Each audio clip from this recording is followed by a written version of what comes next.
LeBron and the Lakers have some work to do with their fourth straight win. They will eliminate the Rockets and be halfway to their 17th NBA championship in franchise history.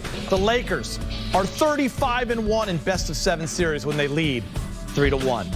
One more victory in the Lakers will clinch their 41st trip to the conference finals, more than any team in NBA history. But they got to take care of the Rockets to get there. Game at 5.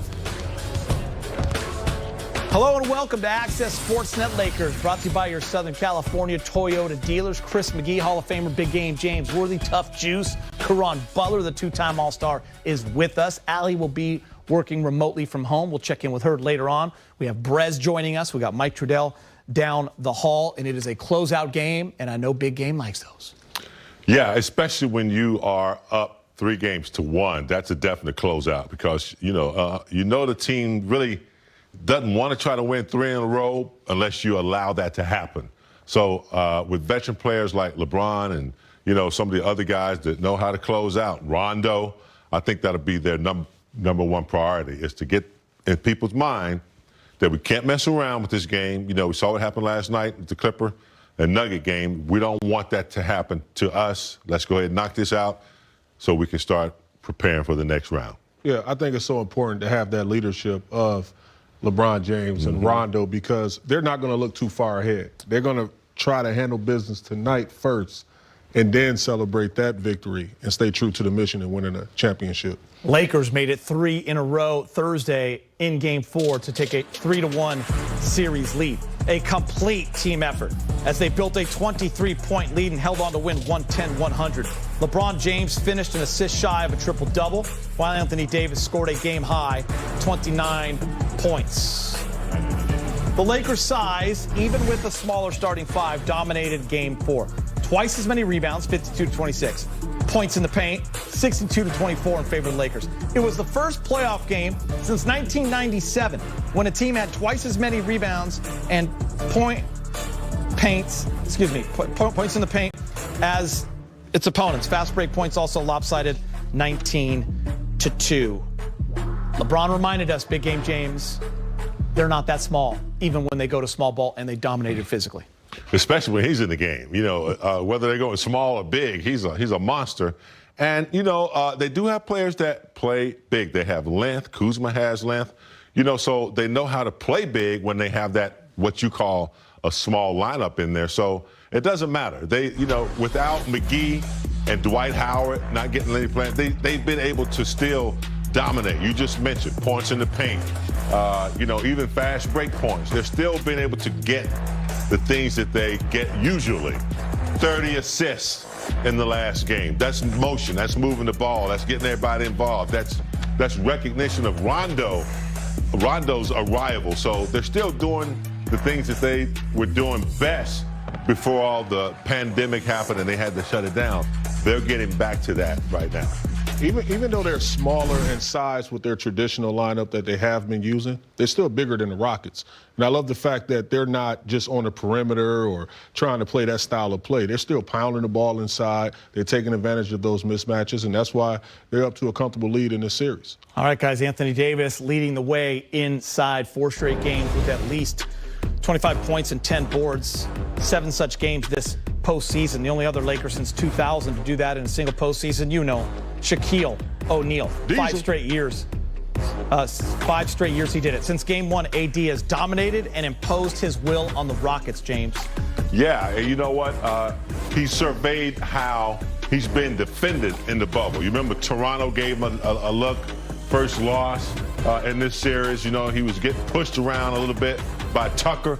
And so when he goes to the video room, he looks at it, and he's been able to change it quickly by catching the ball and going quickly, having a variety of shots when he posts up, facing up, shooting his little 10-footers at the elbow is where he loves to operate. So, yeah, he's been in attack mode on both ends, and that's why he's been able to dominate. I love the fact that when he's carving out space, you nailed it, Big Game. He's not being pushed around anymore. When he gets his space, he's like, you know what, this is my real estate. I carved it out, and I'm operating in this space, and he's operating rather quickly instead of letting the double teams and things happen. Now, he's baited it sometimes, but for the most part, he's drawn fouls, he's got to the paint, and he got exactly what he wanted out of the situation. All right, guys, for the latest on this potential closeout game, let's check in with Lakers reporter Mike Trudell, who joins us down the hall. Michael, welcome. What's happening, fellas? Nice to see you as always. I thought Tough Juice made such an important point thinking about a couple minutes ago. This Laker team, even though they've technically gone small, they're not small, right? They're still pretty big. They're still long. AD's 6'10", LeBron 6'9", Keith is 6'8". Their guards are pretty big, and then they come in off the bench with Kuz, who's big at 6'8". So, this is not a small team, even though they have the versatility on offense. And so what I wanted to talk to Frank Vogel about was actually that small ball group and what they've done defensively. Because, guys, if you ask me, that's really what flipped this series for good and what kind of, put Houston on their heels, and they just have not had an answer for the way that the Lakers play defense with that smaller group. So here's Frank Vogel a couple minutes ago. With the way we're defending Russell and Eric and James, there's a lot of double teams and a lot of scrambling around the three-point line without a big in the dunker spot. So the more mobility that we can have, to chase around the three-point line and still have the size to rebound, that's what fits that lineup the best. In a closeout situation, is there any different point of emphasis for you from a coaching standpoint as your favorite player? Well, we got to expect the unexpected. These are always back against the wall situations where, you could see the other team play its best players 48 minutes or throw out a different defensive scheme or try new guys in there. They're going to try everything. And then the other aspect of it is, you're always going to get the other team's best shot. So the margin for error will be more slim in this game than it was in the previous games, and we got to make sure we elevate our play. Hey, Frank, it's Dave. Anthony Davis, maybe we take for granted what he's doing out there on the court, but can you just put into words what he gives you on a night-to-night basis, against a team that is doing everything they can in between games to try to limit him, and still being able to perform so far so well through these playoffs? Yeah, he's just being Anthony Davis. He's got the versatility offensively to dominate in a variety of different ways, and he's doing that right now and causing problems for them, forcing double teams and dominating the glass and whatnot. And then defensively, he's a 7-footer that can, that can contain their guards and scramble around a three-point line and give all that length. So you have the ability to have rim protection out there, blocking shots, with someone that can still scramble around a three-point line, have that mobility as well. So he's really just invaluable on both sides of the ball, and a big reason for our success this whole season. All right, guys, there's Frank Vogel. Now, Houston head coach Mike D'Antoni spoke a couple moments afterwards.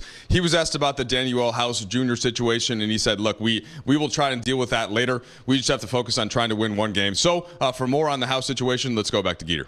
Yeah, appreciate that, Mike. It's one of my favorite topics. You're a good man. We're actually going to talk about it a little later in the show. Oh, okay. So be ready for that. Listen, we got a Twitter poll question for you guys. A little fan poll.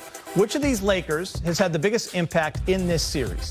Alex Caruso, Markieff Morris, Rajon Rondo, other role player. How about that? That's a tough one.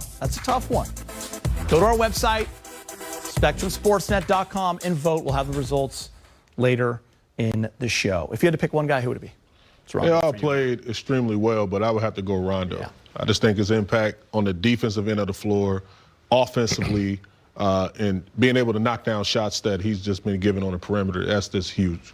Yeah, I was going to say it was a tie, but since I only have to choose one, I have to go with Rondo. Been out for 6 months, coming back at the perfect timing when they need him in the playoffs. They need his experience, they need his guidance.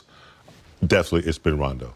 Caruso is a Twitter legend. Yeah. So if Rondo can, been huge. If Rondo can win this, that'd be Rondo getting this. Be an upset. I agree with you. Hands down, Rondo. But you got to really win it to beat Caruso. It's real tough on Twitter. He's a Twitter GOAT. And he's playing well. So, all right, plenty more ahead here on Access Sportsnet Lakers as we go inside the bubble. The Rook, Talon, Horton Tucker, got his first taste of playoff action in Game 4. 5 points in 7 very productive minutes for THT.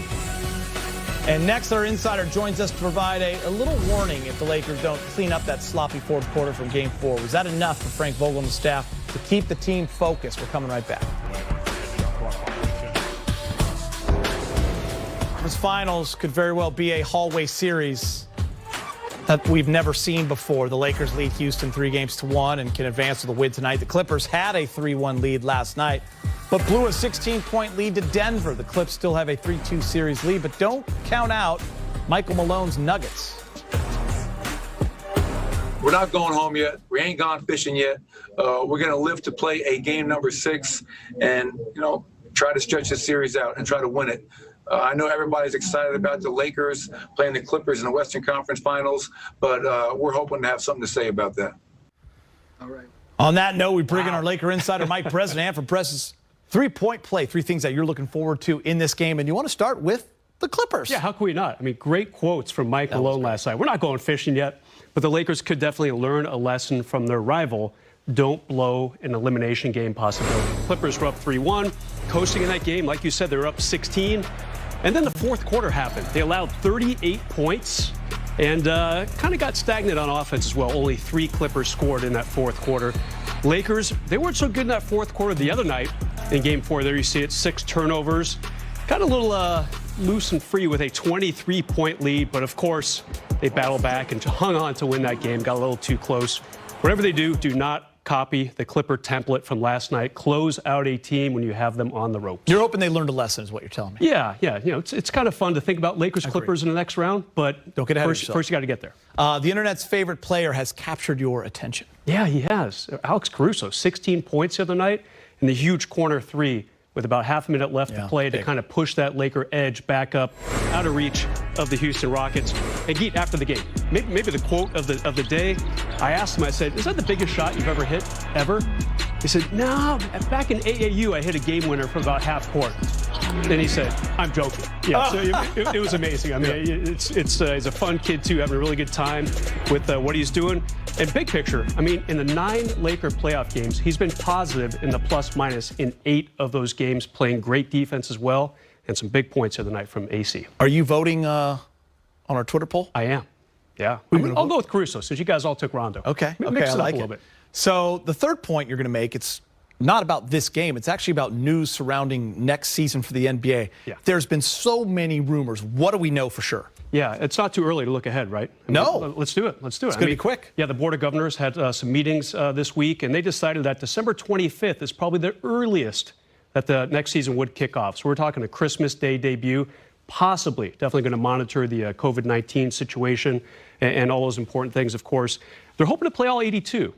So, the season did start on the 25th of December. Back in 2011, they played only 66 games. Mm-hmm. So now maybe we'll see some back-to-back-to-backs. We just don't know. I know the players don't love that, the Players Union. But keep in mind, the Olympics start on July 23rd. So maybe a big deadline for the NBA schedule maker. Try to condense all those games as quickly as you can, because we know the NBA and the IOC love going hand in hand to these Olympics. Did they have anything out about the latest they would start? Nothing yet. They're definitely going to monitor the situation. They kind of get fans in stands for sure. There's no doubt about that. Yeah. Probably not a full arena for anyone to start the season, but it seems like, remember earlier they were thinking maybe the first week of December. Christmas really is the earliest possible date as far as these Board of Governors meetings. All right, Brez, good stuff right there. Straight ahead on Access, James Harden was frustrated in Game 4. The NBA scoring champ is finding it harder and harder to get good looks, and so are his teammates. Welcome back. The Lakers hope there is no if necessary in their future. They can close out the Rockets tonight. The Western Conference Finals then would not begin until Wednesday at the earliest. If the Rockets force a Game 6, that will be on Monday. If things go to 7, that will be on Wednesday. Let's go inside Access. The Rockets love to shoot the 3, but the Lakers have made it tough on them in this series. In round 1, Houston made over 18 of 51 attempts on average per game. That's a 36% clip. But against the Lakers, they've struggled to shoot with that frequency. Just 15.5 makes on under 39 attempts per game. Well, while that's 40%, they're scoring about 8 fewer points per game behind the arc. that can help explain how, despite shooting at least 40% from three in each of the last 3 games, the Rockets lost all those games. You know, Mike Trudell brought it up earlier, guys, when we spoke to him, how the Lakers changed this series. I mean, the Rockets are just not getting as many open threes as they're used to getting. The Lakers are chasing them off the line. They have adjusted, and it's rattled the Rockets. Yeah, I mean, I've probably said this 50 times. But when you're traveling around in regular season, you're in New York one night, Philadelphia the next, you can get away with the style of play that the Rockets play. But when you get a team for 7 games, you know, they beat the Lakers the first game. They made some adjustments the second game. Now, I really like, you know, inserting Morris in the lineup. Went really, like we said, small but still big, and played a little zone. They took Harden right out of his game. You know, they double-teamed him spontaneously sometime. Sometime he come out to pick and roll. They made him pick it up, and then they were just scrambling from that point. And so when you're not getting your natural easy shots and you got to play defense, now they started to wear them down a little bit. You know, they're without House. They get worn down in games 3 and 4, and I think that's what we're witnessing. Hey, big game, you nailed it. I think that when you look at Harden and you look at Westbrook, they haven't particularly been dominant in their space offensively. So now you're able to close out, you know, you're 2 feet closer to the guy on the perimeter. So you're contesting those shots and you're contesting those looks. And you don't have to put so much emphasis on making sure that you're away from your guy because you have to build that wall to slow those 2 guys down. But look, that's why they're still a threat, because they haven't had their great performance yet. These are 2 MVP candidates still in their prime. You know, James, you bring up a great point about it being a series compared to the regular season. The regular season, you're going to have a scouting report and you're going to do your thing, but you're not going to change how you play. But in a 7-game series, we used to see this with the Warriors. When the Warriors would play Chris Paul and James Harden, the Rockets, in small ball, they would go with a completely different lineup for those games than they would, say, in the NBA Finals. I think that's such a valid point. And you bring up a great point, too. Harden's frustrated, though. I mean, 2 for 11, 1 for 6. What the Lakers have been able to do to him, and he is so good offensively, it's pretty incredible. Yeah.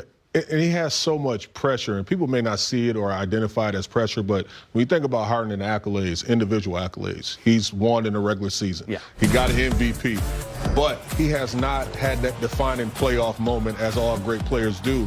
And I think that every time he's on the cups of having it, he runs into something that's just different. He ran into the Golden State Warriors. Chris Paul went down due to injury. And all of a sudden, LeBron James is in the Western Conference. And this is another wall, a big wall, might I add, that's right there in his face. So I think that this is just one of those situations that I feel bad for him, unfortunately, because the best player is LeBron James in this series, and I think he's going to impose his will on this series. And that frustration could grow on a player, James. It could follow you, man. Absolutely. I mean, it can affect your game. You know, if he comes out tonight and not happy with what's going on, he can start, you know, not shooting well. His mind not really on what he needs to be doing. There's a lot of stuff that can go. He can start fussing at teammates. But you buy into this system. You know, I've seen this system in Phoenix with Nash and Amari. It's a successful system, no doubt. But the further you keep progressing, at some point, you're going to run into something that will shut it down. It's usually size, quickness, or both. Yeah. So, you know, it's a great system. It's a regular season. It's hot, 3-pointers, Harden, killing people. But at some point, you're going to run into some trouble when you get up to the elite and you get stuck with somebody for 7 games. Now, listen, you're only, I'm about to say, do LeBron got a little size and quickness or both? I think he's got, and both. Oh, and he's got a friend named Anthony Davis. Just put it out there. I was going to say, like, you have to play with what you have, right? So you have to look at that roster and say, who can help James Harden out? I mean, the first name that comes to mind is Eric Gordon, because he's a tough player. He can score. He can get you 30. He's occupied on the defensive end of the floor. I love what Eric Gordon came out and did game 1. Yeah. He had an out-of-body performance from a production standpoint offensively. However, he still had to guard the best player on the planet on the opposing end in LeBron James. And then now, because they're dialed in and keyed into that matchup, they're able to run him off things and take his legs from him. So now his percentage goes down as he shoots 35% from the field. And, you know, his 3-point opportunities is different because you know his strengths. So you're running him off those things and pushing him towards his weaknesses. And also, House Jr., I thought that was just a huge blow, a huge subtraction to that ball club, him exiting the bubble. Yeah, we're going to talk about that a little later in the show. And, James, you could just tell this Rockets team's getting thinner and thinner. Yeah, the only guy that can probably help out a little bit, and he's been playing pretty good, is Green. Green's been around for a while. You can't go to sleep on him. He knows they need him. A pretty good player, but still, he's got to defend somebody on the other end. And that's what happens to small ball. When you got Harden down there trying to guard AD, you get tired. You got LeBron coming down the lane, and you got Morris down there who's a beast.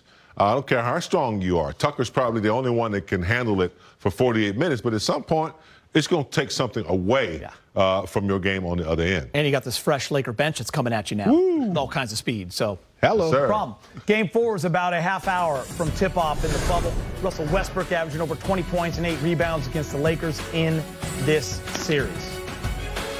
Next on Access, LeBron James is getting it done at age 35, perhaps more efficiently than ever. We'll explain how. I want to see that birth certificate. I believe he's 24. Got a trio of double-doubles from LeBron, AD, and a man named Playoff Rondo.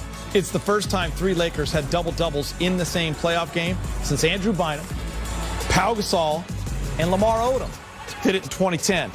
It's the year they beat the Celtics in the championship. Lakers own the paint.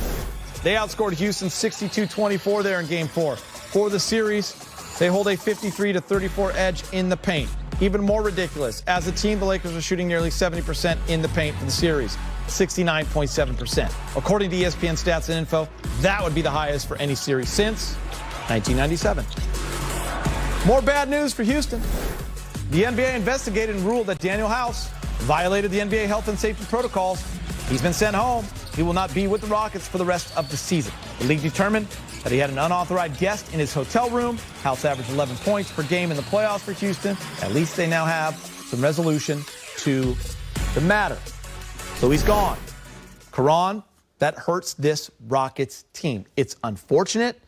You feel bad for him, but he's got to feel bad too, because that's letting down the team.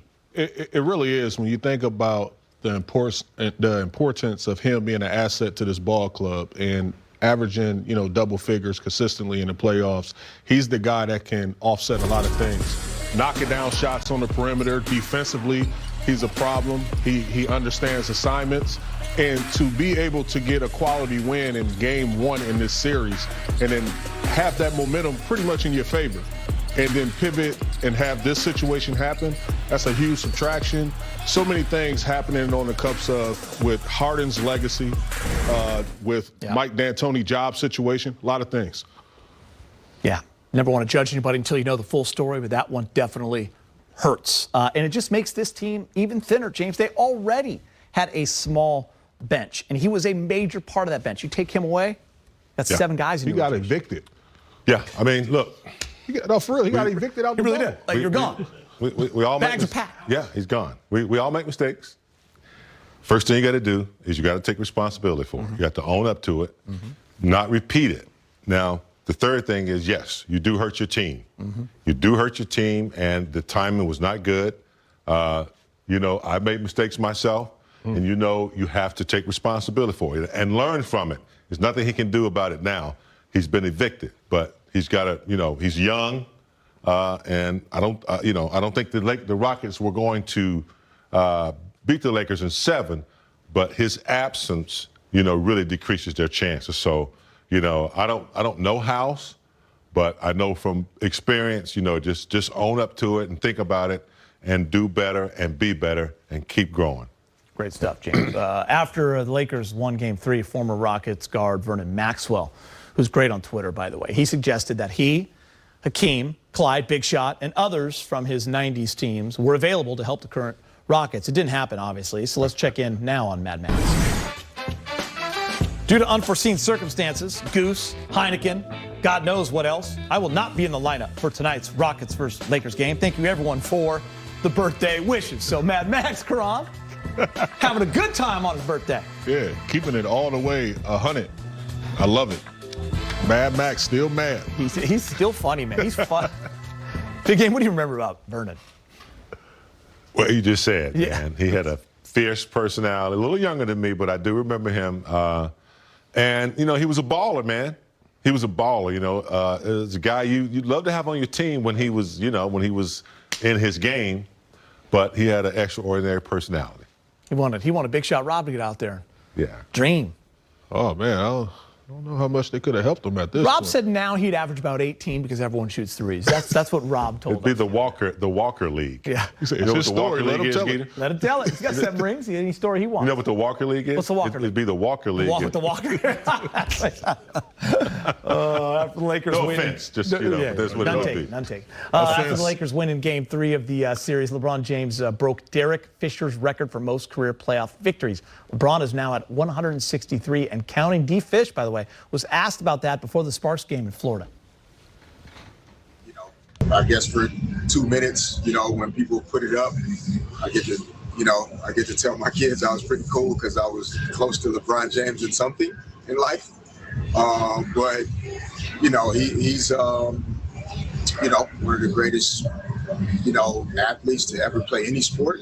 The only reason I'm on that list is because I stood on the shoulders of guys like him.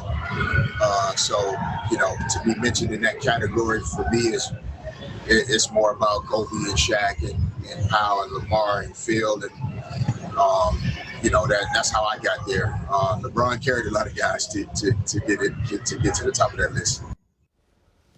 Good stuff right there from our friend D. Fish. We welcome in Allie Clifton to the discussion. Allie, you covered LeBron for close to a decade. You've seen how he operates in the playoffs. How much of a killer instinct should we expect from him tonight with a potential closeout game?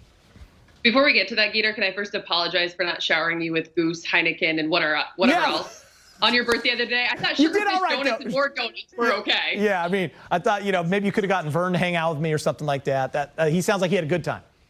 Noted. Maybe when you reach the next decade. Yeah. There's always next year. Appreciate you. Closeout situation.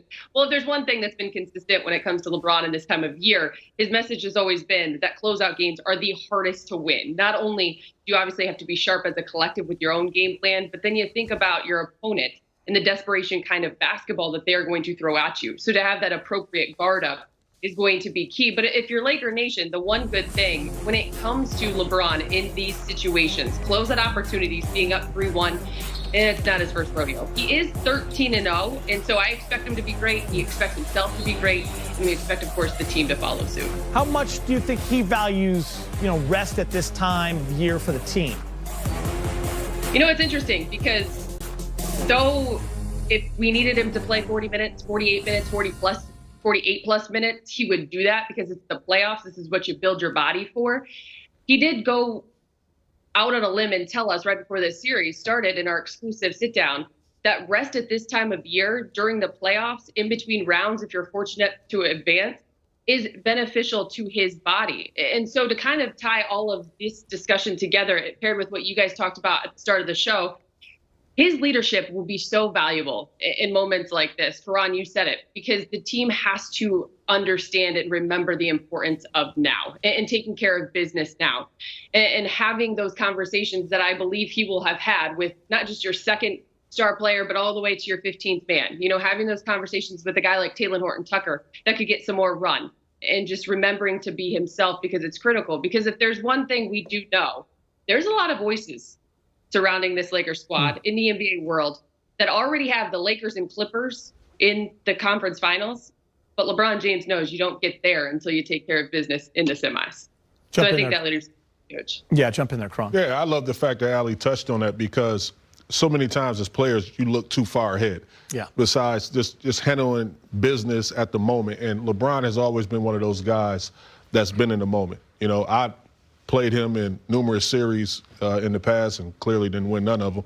But, you know, he was always present in the moment to just finish us off and handle his business and stay true to the mission. So I think he'll do that. What do you think about the rust part of it all when you're off almost too much because maybe you win too early? I mean, I know guys always like their rest, but, you know, you don't want to get the rust either if you're off for a week or so. I think during the playoffs, you want that time off. You know, whether it's 2-3 days, you know, if you're a veteran team, you know how to calculate that time off. You know how to, you know, use your time off. And you know how to engage and verbalize to your teammates, your younger teammates in particular, on how we're going to spend this time off prepping for the next series so that we don't get rusty. The other thing is, too, guys, you guys were touching on, when you have a 3-1 lead, that's a dangerous lead to have because you kind of know that the team doesn't want to win 3 games in a row, but all it takes is 1 win. It goes to 3-2.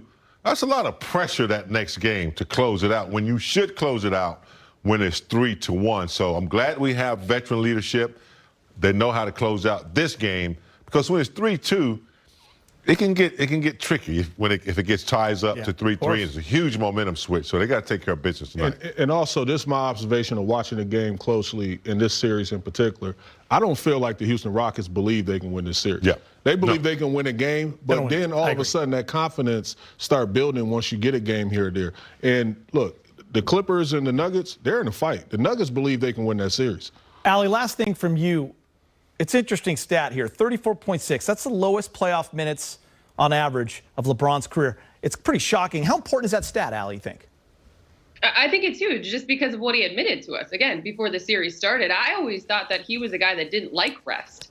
And then he reminded me and kind of set the record straight that he doesn't like COVID-19 hiatus kind of rest because as athletes, we're all creatures of habit. And so your routine is important and keeping your body fresh and kind of in said routine is key. But at this stage of the game, we continue to say it all the time. He's 35 years old in season 17. And so to have his minutes as low as they have been, one, speaks to the work that the team is putting in as a whole and what they're able to accomplish. But then if you're able to advance and the Lakers are fortunate to move on, you know that it's only going to get tougher and the demand and the responsibility that will be required from him is only going to increase. So right now, they got him in a really good position. Allie, great stuff. Enjoy the evening and the game. We will see you in the postgame show, my friend. Gonna go grab a Heineken. Great job, sis. And some goose. All right, we're getting closer to tip-off. LeBron knows how to close out teams. He averages over 29 points a game in closeout games since 2015. He's 14-1 when he has a chance to close it out in those 5 games. And next, we're going to take a closer look at how plus-minus superstar Alex Caruso is bringing even more to the table on the offensive end in this series with the Rockets. As we go to break, we have some A-listers behind Big Game James there in the house in our virtual fan section. We got Leo, Denzel, Q, Flea. Nice. Uncle Snoop. All the liquor greats. This could be Staples Center right there. Squad. Closeout game at Staples. Real nice.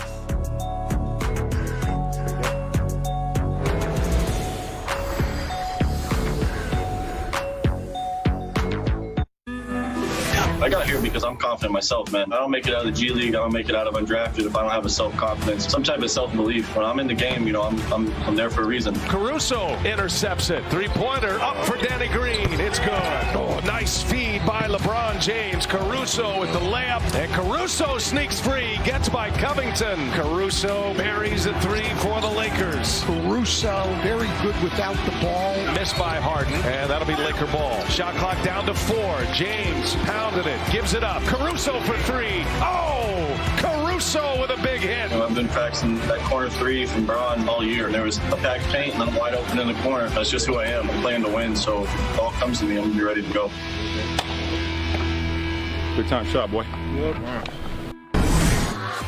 Alex Caruso had the top net rating on the Lakers in the first round. He's round 2. He's been much bigger factor on the offensive end. 4 more points per game. His shooting percentages are way up. 52% from the field, 38% from 3 in the playoffs. AC Fresh, second among all players who play at least 15 minutes in net rating, plus 15. He does so many things well.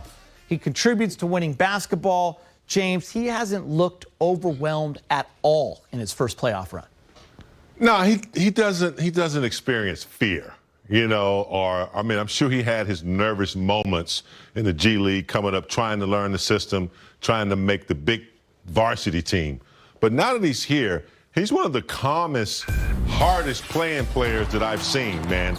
And if there was a category on the stat sheet for intangibles, he would win that probably every game, hand down. It's because he's smart, especially on the defensive end. He's been asked to run some point, That's a big, heavy load to ask a young player.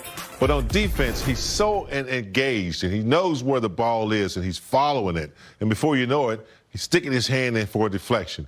He did so well on Harden with the vertical rule. He let Harden drive all the way to the bucket and did the best he could with the vertical. And it was effective. And he's a smart player. He's one of those players just like a late bloomer that comes along. You don't know a lot about him when he was at Texas A&M.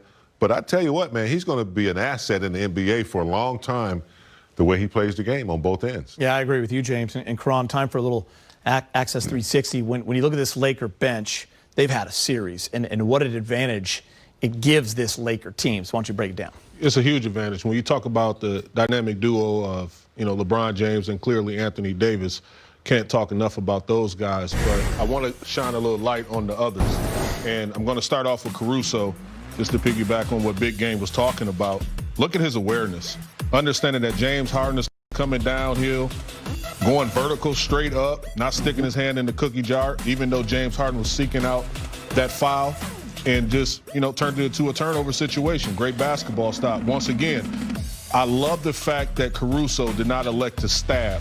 That always is bad basketball when you have an MVP candidate and Russell Westbrook coming full steam at you. He turned it to a turnover, shifted the momentum, and got Danny Green a wide open shot from the perimeter.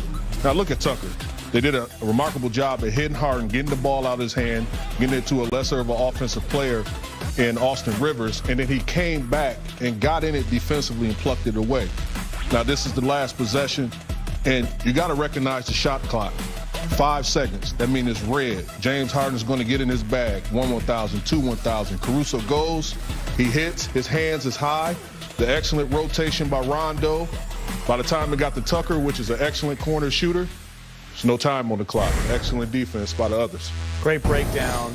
Excellent stuff right there about offense and defense and what these guys are doing collectively. Awesome breakdown right there, that last play, getting that ball out of Harden's hands. Brez, when you look at this Laker bench, there's not a single guy that's not playing great.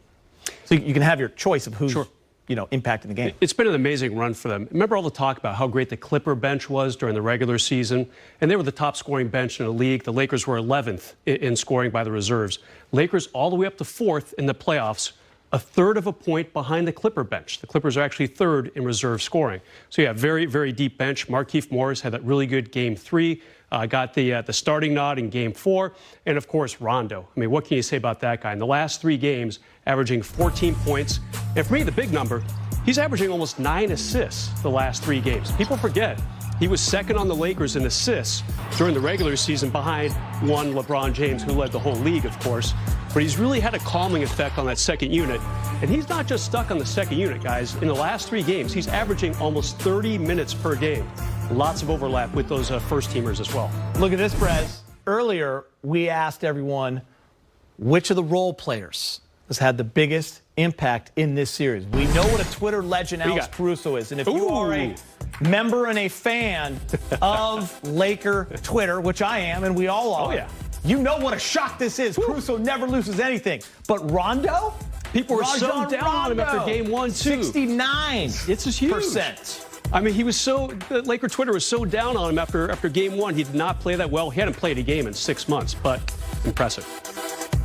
Tip-off minutes away. Lakers did a nice job. Champion.